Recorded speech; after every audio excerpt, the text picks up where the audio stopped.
വായ്പുണ്ണ് അല്ലെങ്കിൽ mouth ulcers, ആഫ്തെ ഇവ പലരെയും അലട്ടുന്നൊരു പ്രശ്നമാണ്. നമ്മൾ തന്നെ അറിയില്ല ചിലപ്പോൾ നമ്മുടെ വായിൽ വന്നിട്ടുള്ളത്. നമ്മൾ കുറച്ച് അധികം എരിവ് കഴിച്ചാലോ അല്ലെങ്കിൽ പുളി കഴിച്ചാലോ ഒക്കെ പെട്ടെന്നൊരു നീറ്റൽ വരും. നമ്മൾ നോക്കുമ്പോഴായിരിക്കും വായിൽ അവിടെ ഇവിടങ്ങളിലൊക്കെ ചെറിയ പുണ്ണുകൾ പ്രത്യക്ഷപ്പെട്ടിട്ടുണ്ടാവുക. നമുക്ക് ഈ വീഡിയോയിലൂടെ എന്താണ് വായ്പുണ്ണ്, നമുക്ക് എങ്ങനെയൊക്കെ മാനേജ് ചെയ്യാമെന്ന് ഡീറ്റെയിൽഡ് ആയിട്ട് നോക്കാം. ഞാൻ ഡോക്ടർ പ്രിയ, Q&B ഹെൽത്ത് കെയറിലെ ഹോമിയോപ്പതിക് ഫിസിഷ്യനാണ്.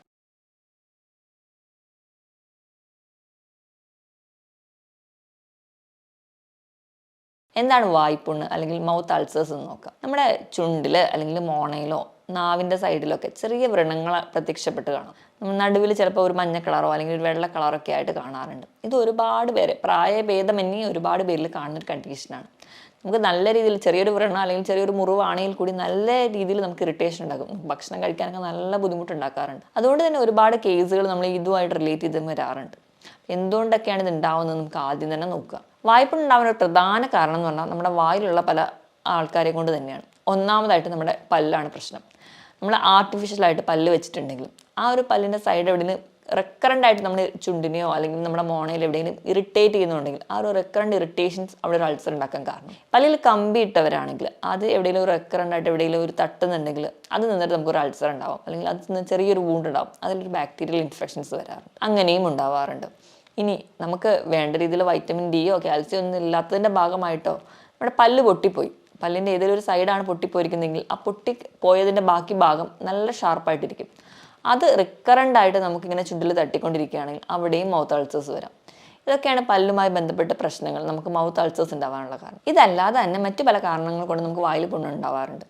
ചില വൈറ്റമിൻ്റെ ഡെഫിഷ്യൻസി, വൈറ്റമിൻ ബി കോംപ്ലക്സിന് അല്ലെങ്കിൽ അയണിൻ്റെ ഒക്കെ ഡെഫിഷ്യൻസി മൂലം നമുക്ക് ഉണ്ടാവാറുണ്ട്. ഇതിൻ്റെ കൂടാതെ തന്നെ നമുക്ക് വയറിൽ എന്തെങ്കിലും ബുദ്ധിമുട്ടുണ്ടെങ്കിൽ, നമ്മുടെ ശോധന കൃത്യമല്ലാതിരിക്കുകയാണെങ്കിൽ, നമ്മുടെ വയറ് ശരിയല്ല, ദഹനം പ്രോപ്പർ ശരിയായിട്ട് നടക്കുന്നില്ല, ഇങ്ങനെ ചില പ്രശ്നങ്ങളുണ്ടെങ്കിലും നമുക്ക് വായിൽ പുണ്ണ് വരാറുണ്ട്. സീലിയാക് ഡിസീസ്, IBS പോലെയുള്ള രോഗങ്ങളുള്ളവർക്കാണെങ്കിൽ. സീലിയാക് ഡിസീസ് എന്ന് പറഞ്ഞാൽ ഗോതമ്പ് അല്ലെങ്കിൽ ഗ്ലൂട്ടൻ അടങ്ങിയ ഭക്ഷണങ്ങൾ, ഓട്സ് ഇവയോടൊക്കെ അലർജി കാണിക്കുന്നവരെയാണ് നമ്മൾ സീലിയാക് ഡിസീസ് എന്ന് പറയാം. IBS അല്ലെങ്കിൽ ഇറിറ്റബിൾ ബവൽ ഡിസീസ് അതെന്ന് പറഞ്ഞിട്ടുണ്ടെങ്കിൽ നമുക്ക് നമ്മുടെ മെൻ്റൽ ടെൻഷൻസ് ഒക്കെ വരുമ്പോൾ പെട്ടെന്ന് ബാത്റൂമിലൊക്കെ പോകാനൊരു തോന്നൽ, ഒരു ഇറിറ്റേഷൻസ് തോന്നുക, ഇങ്ങനെ ഒരു ശീലമുള്ളവർ അല്ലെങ്കിൽ ഇങ്ങനെ ഒരു പ്രശ്നമുള്ളവർക്കൊക്കെ നമുക്ക് റെക്കറൻ്റ് ആയിട്ട് വായിൽ പുണ്ണ് വരാൻ ചാൻസ് കൂടുതലാണ്. ഇനി H. പൈലോറി ഇൻഫെക്ഷൻസ്, ഗ്യാസ് ട്രബിളോ അല്ലെങ്കിൽ അസിഡിറ്റി പോലെയുള്ള പ്രശ്നങ്ങളുള്ളവർക്കും വായിൽ പുണ്ണ് റെക്കറൻ്റ് ആയിട്ട് കാണാറുണ്ട്. പുകവലി അല്ലെങ്കിൽ പാൻ മസാലകളൊക്കെ ചവയ്ക്കുന്ന ശീലമുള്ളവരാണെങ്കിൽ ആ ഒരു കാര്യം കൊണ്ട്, ടൊബാക്കോയുടെ പ്രസൻസ് കൊണ്ട് അങ്ങനെയും വായ്പുണ്ണ് റെക്കറൻ്റ് ആയിട്ട് വരാം. ഇതല്ലാതെ തന്നെ ഉറക്കം ശരിയല്ലാതെ വരുമ്പോൾ അല്ലെങ്കിൽ നമുക്ക് അമിതമായിട്ട് ടെൻഷൻ ഉണ്ടെങ്കിലും വായ്പുണ്ണ് വരാറുണ്ട്. കുട്ടികൾക്കൊക്കെ ആണെങ്കിൽ എക്സാമിനോടനുബന്ധിച്ച് അല്ലെങ്കിൽ എക്സാമിന് കുറച്ച് മുൻപൊക്കെ വായ്പുണ്ണായിട്ട് പ്രസൻറ്റ് ചെയ്യുകയാണെങ്കിൽ അത് കൂടുതലും ടെൻഷനുമായിട്ട് റിലേറ്റഡ് ആയിട്ടാണ് കാണുന്നത്. ചില മെഡിസിൻസ് കണ്ടിന്യൂസ് ആയിട്ട് കഴിക്കുന്നവരിൽ ഇങ്ങനത്തെ മൗത്ത് അൾസേഴ്സ് കാണാറുണ്ട്. ചില ഇൻഫെക്ഷൻസ്, ഹെർപ്പസ് സോസ്റ്റർ പോലെയുള്ള ഇൻഫെക്ഷൻസും മറ്റ് ബാക്ടീരിയൽ ഇൻഫെക്ഷൻസ് റെക്കറൻ്റ് ആയിട്ട് വരുന്നത് കൊണ്ടും നമുക്കിങ്ങനെ വായ്പുണ്ണ് വരാറുണ്ട്. ഇതല്ലാതെ തന്നെ നമുക്ക് ഡയബറ്റീസ് കൺട്രോൾ അല്ലാതെ പോകുന്നത് കൊണ്ട് വായ്പുണ്ണ് വരാം. ഈ പറഞ്ഞ പോലെ ഗ്യാസ്ട്രിക് കംപ്ലയിൻസോ അല്ലെങ്കിൽ മെൻ്റൽ ടെൻഷൻസോ ഒക്കെ കൂടുന്നതുകൊണ്ട് കുട്ടികളിൽ കൂടുതലായിട്ടും വരുന്നുണ്ട്. പ്രോപ്പറായിട്ടുള്ള ഡൈജഷൻസ് അല്ലാത്തതുകൊണ്ടും പ്രോപ്പറായിട്ടുള്ളൊരു ഭക്ഷണ രീതി അല്ലാത്തതുകൊണ്ടും ഇന്ന് ഒരുപാട് പേരിൽ റെക്കറൻ്റ് ആയിട്ട് ഇങ്ങനെ വായ്പുണ്ണ് നിൽക്കുന്നത് കാണാം. നോർമലി ഈ വായ്പുണ്ണ് എന്ന് പറഞ്ഞാൽ ഒരു 2 to 3 മില്ലിമീറ്റർ ആ ഒരു സൈസിലൊക്കെ ആയിരിക്കും ഉണ്ടാവാറ്.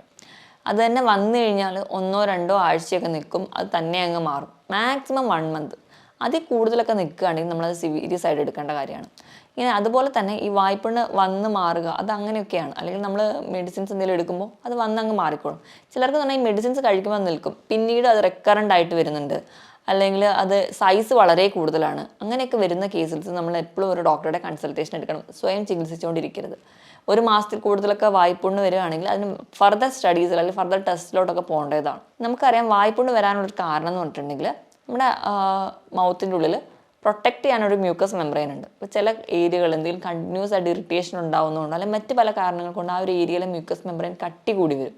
അങ്ങനെ കട്ടി കൂടി വരുന്നിടത്ത് കുറച്ച് നമ്മുടെ പ്രതിരോധ ശേഷി സപ്പോർട്ട് ചെയ്യുന്ന ലിംഫോസൈറ്റ്സ് ഒക്കെ കൂടുതലായി, ലൂക്കോസൈറ്റ്സ് ഒക്കെ കൂടുതലായി ഒരു ഏരിയയിൽ ഡിപ്പോസിറ്റ് ചെയ്യും. ആ ഒരു ഏരിയയിൽ പിന്നെ അത് കട്ടി കൂടി അവിടെ പൊട്ടും. അങ്ങനെയാണ് നമുക്കതൊരു അൾസറേഷൻ സ്റ്റേജിലോട്ട് പോകും. ചിലപ്പോൾ നടുവിൽ നമ്മൾ നോക്കിക്കഴിഞ്ഞാൽ ഒരു വെള്ള നിറത്തിൽ അല്ലെങ്കിൽ ലൈറ്റ് യെല്ലോ കളറിലാണ് പ്രസൻറ്റ് ചെയ്യാറ്.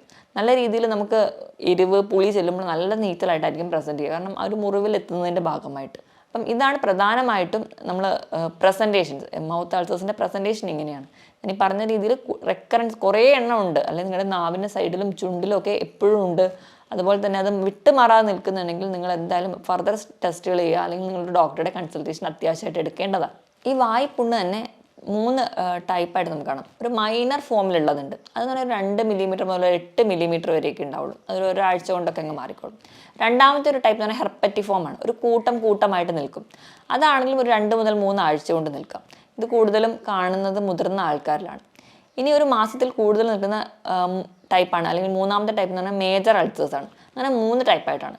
ഈ മൗത്ത് അൾസർ വരുമ്പോൾ എല്ലാവർക്കും ഒരു വിചാരമുണ്ട്, നമ്മൾ ഉപ്പുവെള്ളം കൊണ്ടാൽ മതി, അല്ലെങ്കിൽ അതങ്ങ് മാറിക്കോളും. പക്ഷെ നമ്മൾ എപ്പോഴും ഇത് ഓർക്കണം, ഇത് റെക്കറൻ്റ് ആയിട്ട് നിൽക്കുകയാണെങ്കിൽ ഇത് മൗത്ത് ക്യാൻസേഴ്സ് വരെ ആവാനുള്ള ടെംപ്റ്റേഷൻസ് വളരെ കൂടുതലാണ്. അപ്പോൾ ഈ മൗത്ത് അൾസറിനോടൊപ്പം തന്നെ നമുക്ക് വേറെ പല ബുദ്ധിമുട്ടുണ്ട്. വായൊക്കെ പെട്ടെന്ന് ഡ്രൈ ആയി പോവുക, അല്ലെങ്കിൽ നാവിന് എന്തെങ്കിലും ടേസ്റ്റ് ഇല്ലാതെ പോവുക, നമുക്ക് ഭയങ്കരമായ ക്ഷീണം തോന്നുക, ശരീരം പെട്ടെന്ന് മെലിയുക, ഇങ്ങനത്തെ ഒരു ബുദ്ധിമുട്ട് കൂടിയുണ്ട്. നമുക്ക് ഭക്ഷണം ഒന്നും കഴിക്കാൻ പറ്റുന്നില്ല, ഡൈജഷൻ പ്രോപ്പർ ആവുന്നില്ല, കോൺസ്റ്റിപ്പേഷൻ അല്ലെങ്കിൽ മലബന്ധമായിട്ട് നിൽക്കുന്നു. ഇങ്ങനത്തെ മറ്റ് പല ലക്ഷണങ്ങൾ കൂടുതലുണ്ടെങ്കിൽ നമ്മൾ കുറച്ചുകൂടെ സീരിയസ് ആയിട്ട് കൺസിഡർ ചെയ്യുകയും അല്ലെങ്കിൽ നമ്മൾ ഫർദർ ട്രീറ്റ്മെൻറ്റ് അല്ലെങ്കിൽ ഫർദർ ഒരു ഡോക്ടറെ കൺസൾട്ടേഷനും അത്യാവശ്യമാണ്. ഇതൊക്കെയാണ് പ്രധാനമായിട്ടും വായ്പുണ്ണ് വരാനുള്ള കാരണങ്ങളും വായ്പുണ്ണിനെ കുറിച്ച് നമ്മൾ അറിയേണ്ടതും. ഇനിയിപ്പം ഈ ഒരു വായ്പുണ്ണ് വരുന്നത് നിങ്ങൾക്ക് പുകയില ഉപയോഗിക്കുന്ന ശീലം ഉണ്ടെങ്കിൽ നിങ്ങൾ അതൊക്കെ മാക്സിമം അവോയ്ഡ് ചെയ്യുക. കാരണം ഇങ്ങനെയുള്ള ശീലമുള്ളവർക്കാണ് കൂടുതലുമായി ഇതൊരു മൗത്ത് ക്യാൻസേഴ്സിലോട്ടൊക്കെ മാറുന്നത്. നമുക്കിനി എങ്ങനെ മാനേജ് ചെയ്യാമെന്ന് നോക്കാം. ഏറ്റവും ആദ്യം നമ്മൾ നമ്മുടെ ഭക്ഷണത്തിൽ കുറച്ച് മാറ്റങ്ങൾ വരുത്തണം. വൈറ്റമിൻ ബി കോംപ്ലക്സ് അടങ്ങിയ ഭക്ഷണം കൂടുതലായിട്ട് കഴിക്കുക. ഇത് കൂടുതലും കാണുന്നത് പാല്, ഇറച്ചി, റെഡ് മീറ്റിലൊക്കെ നല്ലപോലെ കാണുന്നുണ്ട്. അതുപോലെ മീറ്റിൻ്റെ കരളിലൊക്കെ കാണുന്ന ഒന്നാണ് വൈറ്റമിൻ B12. ഇപ്പോൾ ഫ്രൂട്ട്സ് ഒക്കെ എടുക്കുകയാണെങ്കിൽ പേരയ്ക്ക, പപ്പായ, ഇതിലൊക്കെ ധാരാളമായിട്ട് വൈറ്റമിൻ B12 ഉണ്ട്. അപ്പം ഇതടങ്ങിയ ഭക്ഷണം ഇലക്കറികളിലൊക്കെ കഴിക്കുകയാണെങ്കിൽ ഒരു പരിധി വരെയൊക്കെ നമുക്ക് വായ്പുണ്ണ് കൺട്രോൾ ചെയ്യാൻ പറ്റും. പിന്നെ നമ്മുടെ ഒരു കാരണം എന്ന് പറഞ്ഞു കഴിഞ്ഞാൽ നമ്മൾ വയറ് ശരിയല്ലാത്തതുകൊണ്ട്. അപ്പം സീലിയാക് ഡിസീസ് അല്ലെങ്കിൽ ഫുഡ് അലർജി പോലുള്ളവരാണെങ്കിൽ മാക്സിമം ആ ഒരു ഫുഡ് അവോയ്ഡ് ചെയ്യുക. ഇനി നമ്മൾ ഗ്യാസ്ട്രിക് കംപ്ലയിൻറ്റ്സ് അല്ലെങ്കിൽ അസിഡിറ്റി പോലുള്ളവരാണെങ്കിൽ നിങ്ങൾ അത് കൺട്രോൾ ചെയ്യാൻ വേണ്ടിയിട്ട് ട്രീറ്റ്മെൻറ്റ് എടുത്തു കഴിഞ്ഞാൽ തന്നെ വായ്പുണ്ണ് കംപ്ലീറ്റ്ലി മാറിക്കോളും. അതുപോലെ തന്നെ നമ്മൾ ഭക്ഷണം കഴിക്കുമ്പോൾ ഇങ്ങനത്തെ ചില അസിഡിറ്റിയുടെ പ്രശ്നം അല്ലെങ്കിൽ ഗ്യാസിൻ്റെ പ്രശ്നമുള്ളവരാണെങ്കിൽ നിങ്ങൾ കുറച്ച് കാര്യങ്ങൾ ശ്രദ്ധിക്കണം. അതെന്തൊക്കെയാണെന്ന് നോക്കാം. ഒന്നാമതായിട്ട് ഭക്ഷണം നല്ലപോലെ ചവച്ചരച്ച് കഴിക്കാൻ വേണ്ടി ശ്രദ്ധിക്കുക. അതുപോലെ തന്നെ ഭക്ഷണം കഴിക്കുന്നതിനോടൊപ്പം തന്നെ മിക്സ് ചെയ്തിട്ട് വെള്ളം കുടിക്കാതിരിക്കുക. ഒന്നുകിൽ ഭക്ഷണത്തിന് മുൻപ് അല്ലെങ്കിൽ ഭക്ഷണത്തിന് ശേഷം മാത്രം വെള്ളം കുടിക്കുക. അങ്ങനെയാകുമ്പോൾ പ്രോപ്പറായിട്ട് ആ ഡൈജഷൻ നടക്കുകയും നമുക്ക് വലിയ ബുദ്ധിമുട്ടൊന്നും ഇല്ലാതെ അല്ലെങ്കിൽ അസിഡിറ്റി പോലുള്ള പ്രശ്നങ്ങളൊന്നും നമ്മൾ അലട്ടാതിരിക്കുന്നത് കാണാം. ഇനി ഭക്ഷണം കഴിച്ച ഉടനെ കിടക്കാതിരിക്കുക, അതുപോലെ കുനിഞ്ഞ് നിന്ന് ജോലി ചെയ്യാതിരിക്കുക. ഇനി ഏറ്റവും ഇമ്പോർട്ടൻ്റ് എന്ന് വെച്ചിട്ടുണ്ടെങ്കിൽ സ്ഥിരമായിട്ട് പ്രോബയോട്ടിക്സ് കഴിക്കുക. പ്രോബയോട്ടിക്സ് എന്ന് പറഞ്ഞിട്ടുണ്ടെങ്കിൽ നമ്മുടെ ശരീരത്തിൽ അല്ലെങ്കിൽ നമ്മുടെ ആമാശയത്തിൽ ഗുണകരമായ ധാരാളം ബാക്ടീരിയകളുണ്ട്. ഈ ഒരു ബാക്ടീരിയയുടെ പ്രൊഡക്ഷന് സഹായിക്കുന്നവരെയാണ് നമ്മൾ പ്രോബയോട്ടിക്സ് എന്ന് പറയുന്നത്. നമ്മുടെ ഭക്ഷണത്തിൽ ഏറ്റവും നല്ല പ്രോബയോട്ടിക് എന്ന് പറയുന്നത് നല്ല പുളിയില്ലാത്ത തൈരാണ്. സ്ഥിരമായിട്ട് തൈര് കഴിക്കുകയാണെങ്കിൽ ഒരു പരിധി വരെ വായ്പുണ്ണ് അല്ലെങ്കിൽ മറ്റ് ഗ്യാസ്ട്രിക് ഡിസോർഡേഴ്സ് ഉണ്ടാവില്ല. അതുപോലെ തന്നെ നിങ്ങൾക്ക് കഴിക്കാവുന്ന ഏറ്റവും നല്ലൊരു പ്രോബയോട്ടിക്കാണ് പഴങ്കഞ്ഞി, അച്ചാറുകൾ, ഒരുപാട് വിനാഗിരി ഒന്നും ആഡ് ചെയ്യാത്ത ചെറിയ രീതിയിലൊക്കെ പുളിപ്പിച്ചിട്ടുള്ള എല്ലാ ഭക്ഷണങ്ങളിലും അച്ചാറുകൾ, അതിൽ പുളിപ്പിച്ചിട്ടുള്ള മാവുകൾ ഉണ്ടാക്കുന്ന ഇഡ്ഡലി, ദോശ, ഇവയൊക്കെ നമുക്ക് ഒരു പ്രോബയോട്ടിക് ആയിട്ട് ആക്ട് ചെയ്യും. അപ്പോൾ ഇവയൊക്കെ സ്ഥിരമായിട്ട് കഴിക്കുകയാണെങ്കിൽ ഒരു പരിധി വരെ നമ്മുടെ ആമാശയത്തിനെ സംബന്ധിക്കുന്ന രോഗങ്ങൾ ഉണ്ടാവില്ല. അതുവഴി നമുക്ക് വായ്പുണ്ണം തടയാൻ പറ്റും. ഇനി ഭക്ഷണത്തിൽ ഇതൊക്കെ ശ്രദ്ധിക്കുന്നതിനോടൊപ്പം അധികമായിട്ട് എരിവോ പുളി അല്ലെങ്കിൽ ജങ്ക് ഫുഡ്സ് ഒക്കെ കഴിക്കുന്നവരാണെങ്കിൽ അത് മാക്സിമം കുറയ്ക്കുകയാണെങ്കിൽ ഒരു പരിധി വരെ ശരിയാക്കാൻ പറ്റും. ഉറക്കം ഡിസ്റ്റർബ്ഡ് ആവുകയാണെങ്കിൽ ദിവസവും കൃത്യസമയത്തല്ല ഉറങ്ങുന്നതും ഉണരുന്നതും എങ്കിൽ ആ ഒരു പീരിയോഡിസിറ്റി ഇല്ലെങ്കിൽ തന്നെ നിങ്ങൾക്ക് പ്രശ്നങ്ങളുണ്ടാവും. മാക്സിമം ആ ഒരു ശീലം നിങ്ങൾക്ക് മെയിൻറ്റെയിൻ ചെയ്യുക. അതായത് കൃത്യസമയത്ത് ഉറങ്ങാനും ഉണരാനും ശീലിക്കുക. ധാരാളം വെള്ളം കുടിക്കുക. ഹെൽത്തി ആയിട്ടിരിക്കാൻ വേണ്ടി ഏറ്റവും നല്ല ഹൈഡ്രേറ്റഡ് ആയിട്ട് നിർത്താനും അതുപോലെ തന്നെ നമ്മുടെ കോൺസ്റ്റിപ്പേഷൻ പോലെയുള്ള പ്രശ്നങ്ങൾ മാറുകയാണെങ്കിൽ നമുക്ക് ഇത് കൺട്രോൾ ചെയ്യാൻ പറ്റും. അപ്പോൾ അതൊക്കെ മാറാൻ വേണ്ടി നല്ല പോലെ വെള്ളം കുടിക്കുക. അതുപോലെ ഫൈബേഴ്സ് അടങ്ങിയിട്ടുള്ള ഭക്ഷണങ്ങൾ ധാരാളം കഴിക്കുക. നാരുകൾ അടങ്ങിയിട്ടുള്ള ഇലക്കറികളും നമ്മുടെ നാട്ടിലൊക്കെ കിട്ടുന്ന വാഴക്കൂമ്പ്, വാഴപ്പിണ്ടി പോലെയുള്ള നാടൻ ഭക്ഷണങ്ങളൊക്കെ സ്ഥിരമായിട്ട് നമ്മുടെ ഭക്ഷണത്തിൽ ഉൾപ്പെടുത്തുക. ഫ്രൂട്ട്സിലൊക്കെ ആണെങ്കിൽ ഓറഞ്ചൊക്കെ സ്ഥിരമായി കഴിക്കുക. പുളി ഇല്ലാത്ത രീതിയിലാണെങ്കിൽ നമുക്ക് വലിയ രീതിയിലൊന്നും ദോഷം ചെയ്യത്തില്ല. അപ്പോൾ ഈ ഒരു ഭക്ഷണങ്ങളൊക്കെ നിങ്ങൾ സ്ഥിരമായിട്ട് കഴിക്കുക. ഇനി എന്തെങ്കിലും പ്രത്യേകിച്ച് ടെൻഷൻ്റെ ഒക്കെ ഉള്ളവരാണെങ്കിൽ യോഗയോ മെഡിറ്റേഷനോ ഒക്കെ പോയിട്ട് മാക്സിമം ആ ടെൻഷൻ റിലീവ് ചെയ്യാൻ വേണ്ടി ശ്രദ്ധിക്കുക. അപ്പോൾ തന്നെ നമുക്ക് കുറച്ചുകൂടെ ഹെൽത്തി ആയിട്ടിരിക്കാൻ പറ്റും. ഇനി നമ്മൾ തിരഞ്ഞെടുക്കുന്ന പേസ്റ്റ് ആണെങ്കിൽ സോഡിയം ലോറൽ സൾഫേറ്റ് ഒക്കെ ധാരാളം അടങ്ങിയിട്ടുള്ള പേസ്റ്റുകളാണ് നിങ്ങൾ ഉപയോഗിക്കുന്നതെങ്കിൽ അത് മാറ്റിയിട്ട് മൈൽഡ് ആയിട്ടുള്ള പേസ്റ്റുകൾ ഉപയോഗിക്കാൻ വേണ്ടി ശ്രദ്ധിക്കുക. അതും നിങ്ങൾക്ക് ഒരു പരിധി വരെയൊക്കെ വായ്പുണ്ണ് തടയാൻ പറ്റും. ഇതൊക്കെയാണ് നോർമലി നിങ്ങൾക്ക് വായ്പുണ്ണ് വരാതിരിക്കാൻ വേണ്ടി നമ്മൾ ശ്രദ്ധിക്കേണ്ടത്. ഏറ്റവും ബേസിക് ആയിട്ട് പുകവലി പോലെയുള്ള ശീലങ്ങൾ അല്ലെങ്കിൽ ഹാൻഡ്സോ അങ്ങനെ പാൻ മസാലകൾ ഉപയോഗിക്കുന്നതാണെങ്കിൽ അത് കംപ്ലീറ്റ്ലി സ്റ്റോപ്പ് ചെയ്യുക. അല്ലെങ്കിൽ നിങ്ങൾക്ക് ഭാവിയിൽ അത് ക്യാൻസർ പോലെയുള്ള കണ്ടീഷൻസിലോട്ട് നമ്മൾ എത്താൻ കാരണമാകും. ഇനിയിപ്പോൾ വന്നു കഴിഞ്ഞാൽ നമുക്ക് എങ്ങനെ മാനേജ് ചെയ്യാൻ നോക്കാം.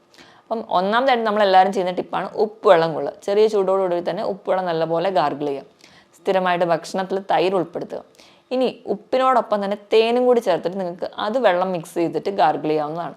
ഇനി മറ്റൊന്നെന്ന് പറഞ്ഞിട്ടുണ്ടെങ്കിൽ തേൻ ആ മുറിവുള്ള എടുത്ത് പുരട്ടി കൊടുക്കുക. കാരണം തേൻ എന്ന് പറയുന്നത് നല്ലൊരു ആൻറ്റി ഓക്സിഡൻസ് ആണ്, ആൻറ്റി ബാക്ടീരിയൽ ആക്ഷൻസ് ഒക്കെ ഉണ്ട്.